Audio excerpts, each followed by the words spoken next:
समस्त चिंतनशील प्राणी मात्र को मेरा प्रणाम।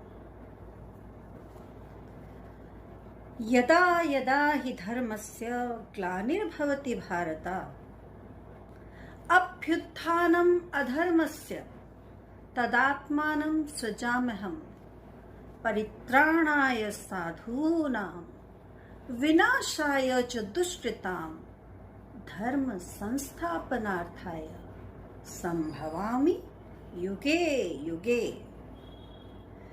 ये उद्घोष था श्री कृष्ण का, जो उन्होंने अर्जुन को समझाते हुए, अर्जुन को उसके मोह से निकालने का प्रयास करते हुए बहुत विश्वास से,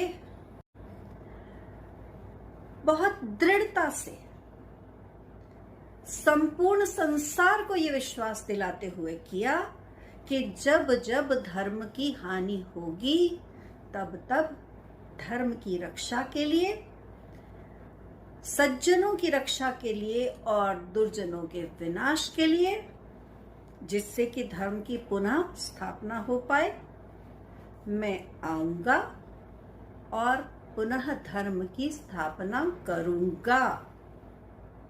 ये केवल उद्घोष नहीं था, ये कृष्ण का वचन था। वह कृष्ण जो अपना विराट स्वरूप भी दिखाते हैं कि समस्त ब्रह्मांड मुझी से उपज रहा है और मेरे में ही विलय हो रहा है, और यदि मैं करना चाहूं तो स्वयं उस अधर्म का विनाश कर सकता हूं। और उन्होंने कहा कि मैं आऊंगा धर्म की स्थापना के लिए जब जब धर्म की हानि होगी। परंतु साथ में उन्होंने अर्जुन को ये भी कहा कि जब अत्याचार, अनाचार तुम्हारे साथ हुआ है और तुम्हारे कंधों पर एक बहुत बड़ा उत्तरदायित्व है, तो उस उत्तरदायित्व को पूर्ण करने के लिए तुम्हें स्वयं आना होगा, आगे तुम्हें बढ़ना होगा। मैं तुम्हारे साथ, तुम्हारी सहायता के लिए तुम्हारा सारथी बनकर चलूंगा। भले ही दुर्योधन ने मेरी पूरी सेना मांग ली हो, परंतु मैं जिसके साथ हूं, मैं उसी के साथ हूंगा जिसके साथ धर्म है। जिसके साथ अधर्म है, मैं उसे अन्य बहुत सी सामग्रियां प्रदान कर सकता हूं, जिससे उसे ऐसा लगे कि मैं बहुत बलशाली हूं। वो अपने बल के उस अभिमान में आकर किसी भी सीमा तक जा सकता है, परंतु मेरा वास्तविक समर्थन उसके साथ होगा जो धर्म के पक्ष में है, धर्म जिसके साथ में है। और उसी धर्म की रक्षा के लिए मुझे उसका सारथी बनना पड़े तो मैं सारथी बनूंगा। मुझे किसी रूप में भी उसका सहयोग करना पड़े, मैं उसका सहयोग करूंगा, क्योंकि मेरा उद्देश्य धर्म की पुनः स्थापना है। धर्म, धर्म अर्थात कर्तव्य। जब जब कोई एक व्यक्ति भी अपने धर्म का पालन ठीक प्रकार से नहीं करता है, तो वह व्यक्ति, उसकी परिस्थिति जो भी होती है, उसके कर्तव्य पालन न करने से जहां जहां भी प्रभाव पड़ सकता है, वो प्रभाव पड़ता है, जिसके कारण धर्म की हानि होती है। जिस प्रकार से धृतराष्ट्र ने अपने कर्तव्य का पालन न करते हुए, उसने अपने कर्तव्य का पालन क्यों नहीं किया? उसका कर्तव्य क्या बनता था? उसका कर्तव्य था कि उसे अपने छोटे भाई पांडु के स्थान पर राजगद्दी पर बिठाया गया था और उसका कर्तव्य बनता था कि जब उसके भाई के बच्चे पांडु के पुत्र अर्थात जिन्हें हम पांडव भी कहते हैं, जब वो बड़े हुए तो तब वह स्वतः उन्हें राजगद्दी सौंप देता, बिना इस पर भी विचार किए कि उसके पुत्र में से और पांडु के पुत्र में से कौन बड़ा है कौन छोटा है। मेरा तात्पर्य आयु से है। तो आयु को भी बीच में नहीं लाना चाहिए था। हालांकि धर्मराज युधिष्ठिर आयु में दुर्योधन से बड़े थे, परंतु यहाँ प्रश्न आयु का नहीं था। यहाँ प्रश्न था धृतराष्ट्र के कर्तव्य का, कि धृतराष्ट्र का कर्तव्य क्या बनता था। धृतराष्ट्र का कर्तव्य बनता था कि वह अपने भाई के पुत्रों को समय आने पर, उचित समय आने पर, जब वो इस योग्य हो जाएं कि वो साम्राज्य की बागडोर संभाल सकें, तो स्वतः उन्हें राजगद्दी सौंप दे। परंतु उसके विपरीत धृतराष्ट्र ने क्या किया? जानबूझकर बचपन से लेकर अपने पुत्र की महत्वाकांक्षाओं को स्वयं बढ़ाया और उसके पुत्र दुर्योधन के मन में ये बैठ गया कि मेरे पिता के साथ अन्याय हुआ था और अब चूंकि मेरे पिता के साथ अन्याय हुआ था तो अब इस गद्दी का उत्तराधिकारी मैं हूं। तो अपने द्वारा हुए अन्याय को न्याय में बदलने की प्रक्रिया में धृतराष्ट्र ने अपनी समझ से अपने पुत्र को एक मोहरे की तरह इस्तेमाल किया, एक मोहरे की तरह प्रयोग किया, बिना ये सोचे कि इसका परिणाम इतना भयंकर हो सकता है कि उसे अपने 100 के 100 पुत्रों को खोना पड़ सकता है। अब धृतराष्ट्र की बुद्धि पर ऐसा भयंकर पर्दा कैसे पड़ा? क्या इसका कारण स्वयं उसका लोभ नहीं है? वो राज्य गद्दी जो उसके अपने भाई के मरने के उपरांत उसे मिल गई थी किसी न किसी प्रकार, फिर भी क्योंकि वह भाई के स्थान पर बैठा था तो कहीं ना कहीं ये कांटा उसके हृदय में चुभता रहा और अपने इस कांटे की चुभन को उसने अपने पुत्र के हृदय के कांटे की चुभन में परिवर्तित कर दिया। और इसीलिए दुर्योधन जो भी करता रहा, कभी धृतराष्ट्र ने उसे टोकने का, उसे रोकने का बिल्कुल प्रयास नहीं किया, क्योंकि वो स्वयं उसका समर्थन कर रहा था हर प्रकार से।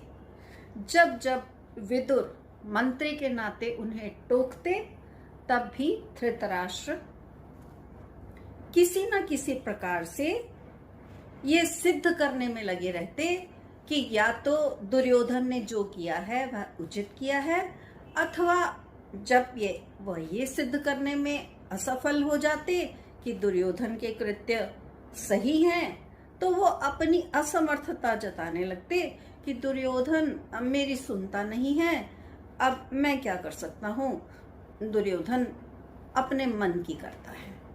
जबकि वास्तव में वो यही चाहते थे, उन्होंने स्वयं दुर्योधन को ऐसा बनाया था।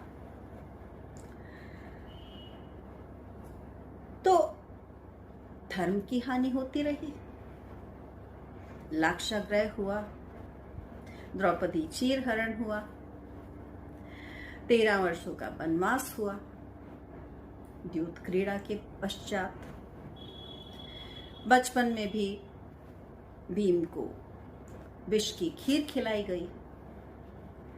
परंतु राजा होते हुए भी धृतराष्ट्र उस समय राज्य गद्दी पर विराजमान थे। राजा होते हुए भी दुर्योधन को दंड देना तो दूर की बात, उन्होंने हर प्रकार से दुर्योधन का बचाव ही किया। तो इसे कहते हैं अपने कर्तव्य से विमुख हो जाना। लगाने वालों ने इल्जाम कृष्ण पर लगाया कि कृष्ण चाहते तो युद्ध टाल सकते थे। क्या कृष्ण ने धृतराष्ट्र को अपने कर्तव्य से विमुख होने के लिए कहा था?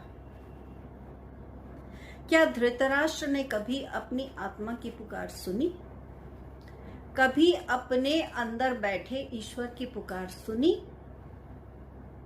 यदि सुनी होती एक बार भी, तो धृतराष्ट्र स्वयं अपनी गलतियों को पहचान जाता, परंतु वह मोह में अंधा था। वह अपनी महत्वाकांक्षाएं दुर्योधन के अंदर भरने का प्रयास करता रहा, जिसमें वह सफल भी हो गया। और इसी के फलस्वरूप जब दुर्योधन ने ये कह दिया, कृष्ण स्वयं गए थे उससे ये कहने कि तुम मात्र 5 गांव इन पांडवों को दे दो, मगर दुर्योधन अपने अहंकार में इतना आगे बढ़ चुका था कि उसने श्री कृष्ण से एक और तो उनकी सारी सेना मांग ली, परंतु फिर भी उन्हें ये इनकार कर रहा है कि मैं 5 गांव तो क्या, मैं सुई की नोक के बराबर भूमि पांडवों को नहीं दूंगा। इसके पश्चात कृष्ण के पास क्या मार्ग बचता था? कृष्ण ईश्वर का प्रतीक है। ईश्वर तो हमें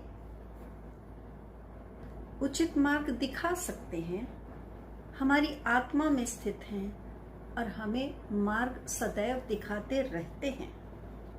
परंतु यदि कोई मार्ग